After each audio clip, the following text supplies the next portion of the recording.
thanks for tuning in. We're here today at the Portuguese Holy Ghost Society, which is also home to a lot of people know as the Portuguese Club next door. And Fred Souza has taken some time out of his schedule to tell us a bit more about this fascinating history and ways that people are involved today. So, Fred, if you want to tell us a little bit more about where we are right now. Okay, well, we're at 26 Main Street in Stonington, and this building has been the home of the Portuguese Holy Ghost Society ever since roughly 1927. However, the Portuguese people in Stonington have been here since probably somewhere around the 1850s. There's some indications that they've been celebrating the Holy Ghost Feast since around then. There's some records that show that they've circled around town and did celebrations with a silver crown way back in the 1850s. The crown for this society was purchased in 1914. The building wasn't purchased until roughly 10 years later. My grandfather immigrated to this country in 1911. I have some indications that he was familiar with Stonington right from the beginning. My grandmother came over to this country in roughly 1914. She spent only a little bit of time in Stonington with her aunt before they got married and settled in New Bedford for a while. I think that he and a few of his friends probably started the Holy Ghost Feast here with that crown, but I think he came back and forth.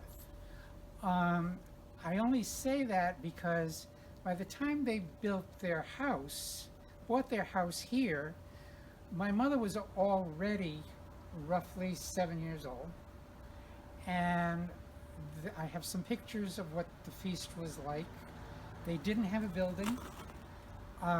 They had a weekly parade as the crown moved from one house to the other. We had a borough band.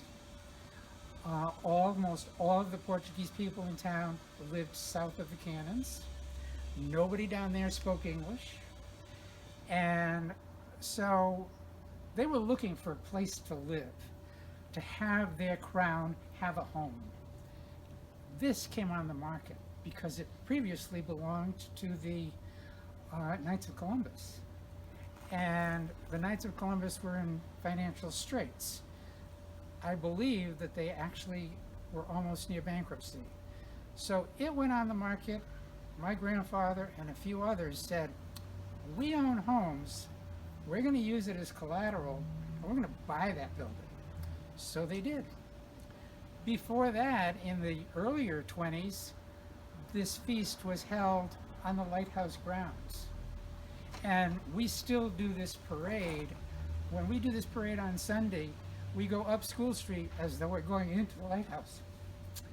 Most of the people who march say, oh, why are we going down School Street at all?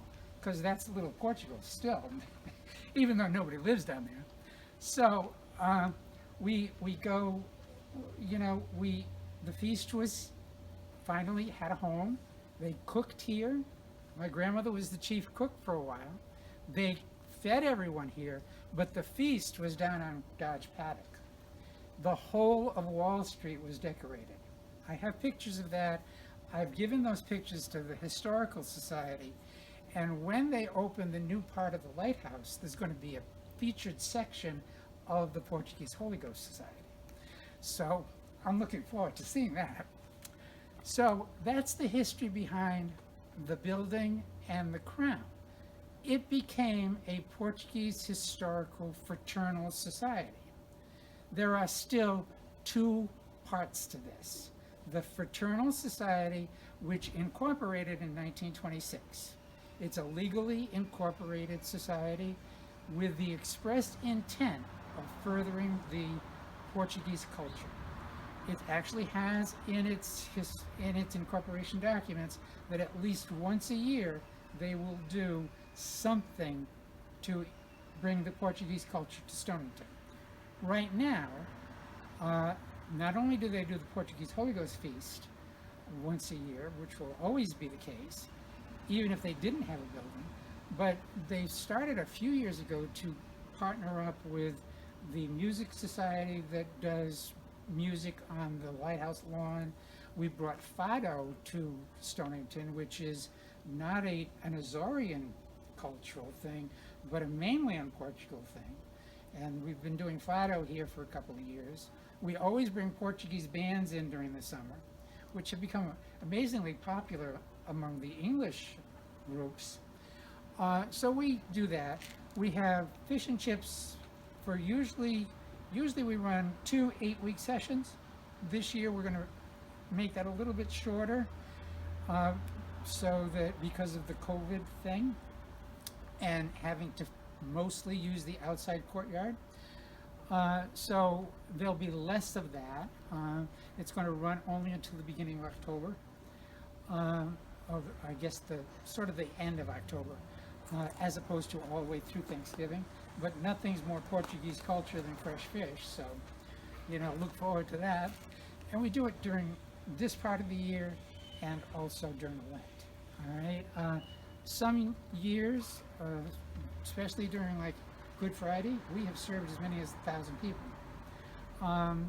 and that's our primary fundraiser at this point. 1938 ended the feasts down on Wall Street because Wall Street was decimated. So that became the end of that. The actual Holy Ghost feast is still on Labor Day weekend. At one time there were 2 feasts in Stonington because in 1927 a splinter group was created with its own crown, with its own chapel. We call this a chapel. That chapel was very fancy. They would set it up on the lighthouse grounds. It was designed to look like a Portuguese chapel.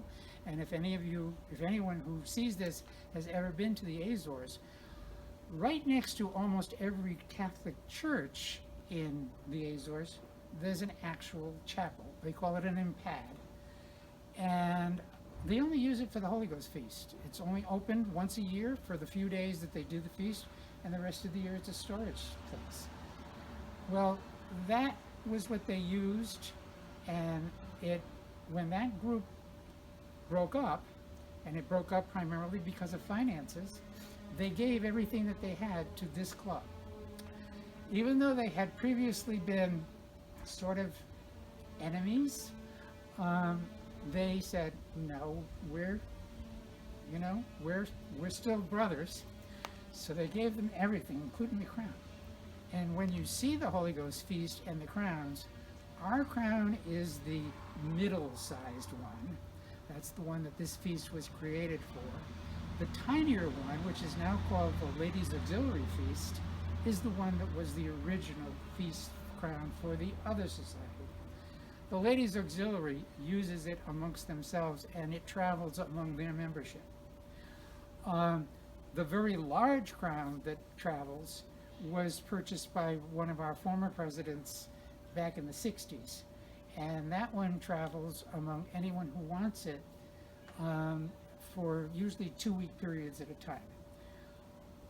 There's never a crown here, all right, except for the 2 days of our feast, because it's always traveling.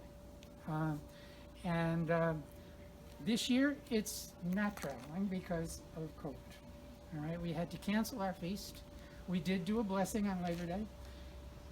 Right now, that crown is at the home of the person who should have had the 7th Dominga, which was the last one. As soon as I pick it up from her, I will clean it, and then it's going to be stored or be on display at St. Mary's Church. Father Perkins has graciously allowed us to do that. So that's that story. About 3 or 4 years ago, the club applied to the National Historic Register, and we were accepted to that. And we're pretty proud of that because the building is a historical building. It's almost still exactly as it was back in 1926 when we got it. We've remodeled the first floor. The bar area is still almost exactly as it was when the Knights of Columbus owned it. It got a major overhaul during the COVID shutdown, but it's still a lot like it was. We serve meals almost every day down there at lunchtime. Our bartenders are very good at cooking. And the upstairs room, back when I was probably a little kid and a teenager, had dividers, so there was a middle room, all right, separated with curtains. They got rid of that and made it a big open room, but it was that room that financed the purchase of this one, because there were Portuguese dances and feasts and dinners from 1927 or so, right up until 29, when they were able to tear up the mortgage. They paid this off in 2 years, so they were busy. That's perfect. Thank you so much. You're welcome. It was nice to talk to you.